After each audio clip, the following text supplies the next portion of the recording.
ఉదయకాల ప్రార్థన. మహోన్నతుడా, మహాశక్తి సంపన్నుడా, మీకే స్తుతులయ్యా, మీకే స్తోత్రాలు, కృతజ్ఞతలు చెల్లించుకుంటున్నాము తండ్రి. గడిచిన రాత్రంతను కూడా మీ కృప కుమ్మరించినందుకు, మీ రెక్కల చాటున మమ్మల్ని, మా కుటుంబాన్ని, మాకున్న సమస్తాన్ని కూడా భద్రపరిచినందుకు స్తుతులు తండ్రి. అవునయ్యా, ఈ ఉదయకాల సమయంలో ఈ రోజున తండ్రి మరలా ఈ లోకాన్ని మేము చూడగలుగుతున్నామంటే అది కేవలము కూడా మీ కృప మాత్రమే అయి ఉన్నది తండ్రి. అవునయ్యా, అదేవిధంగా మరొక నూతన నెలలోకి మమ్మల్ని ప్రవేశపెట్టారు. గడిచిన 3 నెలలంతనూ మమ్మల్ని కాపాడారు. ఏప్రిల్ మాసంలో కూడా తండ్రి ప్రతి బిడ్డకు మీరు తోడై ఉండి ఈ నెలంతను వారికి రక్షణ కలగజేయమని, ప్రతి పనిలో వారికి సఫలత అనుగ్రహించమని కూడా ప్రార్థిస్తున్నాం ప్రభువా. రోమిలకు రాసిన పత్రిక 12వ అధ్యాయం 21వ వచనము, కీడు వలన జయింపక మేలు చేత కీడును జయింపుము అని నాయన ఈ యొక్క నూతన నెలలో మాకు ఈ మాటలు జ్ఞాపకం చేస్తున్నారు. అవును ప్రభువా, కీడు చేసే వారి యందు మరలా మేము అదే చేయుటకు ఇష్టపడక నాయన ఆ విధమైన కార్యాలు చేస్తూ మేము అవిశ్వాసుల వల్లే ప్రవర్తించకుండా ప్రభువా, మీరు లేఖనాల ద్వారా సెలవిచ్చిన రీతిగా ఆయా కీడును కూడా మేలు చేత జయించగలిగిన ఆయా సామర్థ్యతను, అటువంటి శాంత గుణమును, దీర్ఘశాంతమును మాకు దయచేయమని, ఆయా కీడు వలన మరలా కీడు చేస్తూ ప్రమాదాల్లో పడిపోతున్న ఎంతోమంది బిడ్డలు ఉన్నారు, వారి హృదయాలు కూడా ప్రేరేపించమని, ఆయా ఇకనైనా కీడును మంచి ద్వారా జయించగలిగిన వ్యక్తులుగా, మీ బిడ్డలుగా, విశ్వాసులుగా జీవించుటకు కృప చూపించమని ప్రార్థిస్తున్నాం తండ్రి. తండ్రి యొక్క ఉదయకాల సమయంలో అయా ఈ ప్రార్థనలు ఏకీభవిస్తున్న ప్రతి కుటుంబాన్ని కూడా జ్ఞాపకం చేసుకుంటుండగా, బిడ్డను జ్ఞాపకం చేసుకుంటుండగా నాయన వారందరికీ మీరు తోడై ఉండండి. ప్రతి ఆలోచన, ప్రతి పని కూడా సఫలపరచండి తండ్రి.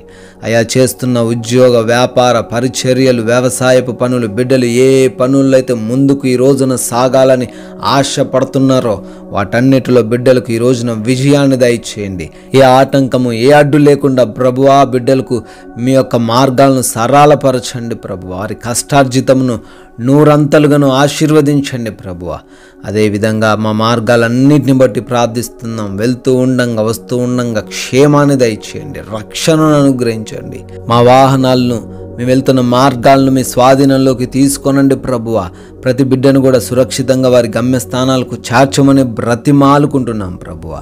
అయా ఈ రోజున గృహాలలో ఒంటరిగా ఉంటున్న బిడ్డలు ఉంటుండగానైనా వారందరికీ మీరు తోడై ఉండి కాపుదల దయచేయండి ప్రభువా. ఎగ్జామ్స్ కొరకు, ఇంటర్వ్యూస్ కొరకు వెళ్తున్నారు, జ్ఞానంతో నింపండి, జ్ఞాపక శక్తిని దయచేయండి.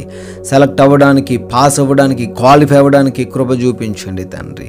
అదేవిధంగా ప్రభువా ఈ రోజున మాకు కావాల్సిన ప్రతి అవసరతను కూడా ఎరిగి ఉన్న దేవుడవు తండ్రి.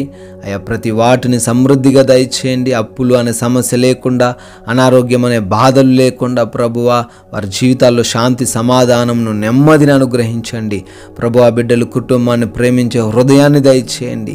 అయా ఏ ఒక్కరితో ఎటువంటి గొడవలు, విభేదాలు లేకుండా అయా బిడ్డలకు మంచి జ్ఞానాన్ని అనుగ్రహించండి ప్రభువా. అయా బిడ్డలు హాస్పిటల్స్కి వెళ్తున్నారయ్యా, వారు ఏ భయంతో వెళ్తున్నారో ఆ భయం వారిలో లేకుండా ప్రభువా ప్రతిదీ కూడా తండ్రి వారికి అనుకూలంగా మార్చబడులాగున కృప చూపించండి తండ్రి. ప్రభువా ముఖ్యంగా ఈ రోజున మా యొక్క ప్రవర్తన, మా యొక్క నడవడిక, మా యొక్క క్రియలన్నీ కూడా తండ్రి మీ నామాన్ని ఘనపరిచే రీతిన ఉండడానికి, సాక్షులుగా జీవించడానికి సహాయం దయచేయండి. ఏ విషయాల్లో సరిచేయబడాలో ఆ విషయాల్లో మమ్మల్ని ఈరోజు సరిచేయండి ప్రభువా. తండ్రి ఈ రోజున మేము ఎట్టి పరిస్థితుల్లో కూడా కృంగిపోయేవారుగా లేకుండా అయా మేము ధైర్యంతో ముందుకు వెళ్ళుటకు మీ యొక్క ఆత్మతో మమ్మల్ని అందరినీ కూడా నడిపించమని నాయన మీ కృప వలన, మీ దయ వలన నూతన సంవత్సరంలోకి ప్రవేశించి బర్త్డేలు, యానివర్సరీలు సెలబ్రేట్ చేసుకుంటున్నారు తండ్రి. వారందరినీ కూడా దీవించండి, ఆశీర్వదించండి తండ్రి. ప్రభువా మేము కూడా కొందరికైనా మీ మాటలు ప్రకటిస్తూ రాజ్య సువార్తలో పాలిభాగస్తులై ఉండే ధన్యతను అనుగ్రహించమని ప్రేమ కలిగిన యేసుక్రీస్తు వారి నామంలో ఈ ప్రార్థన అడుగుతున్నాము తండ్రి. ఆమెన్.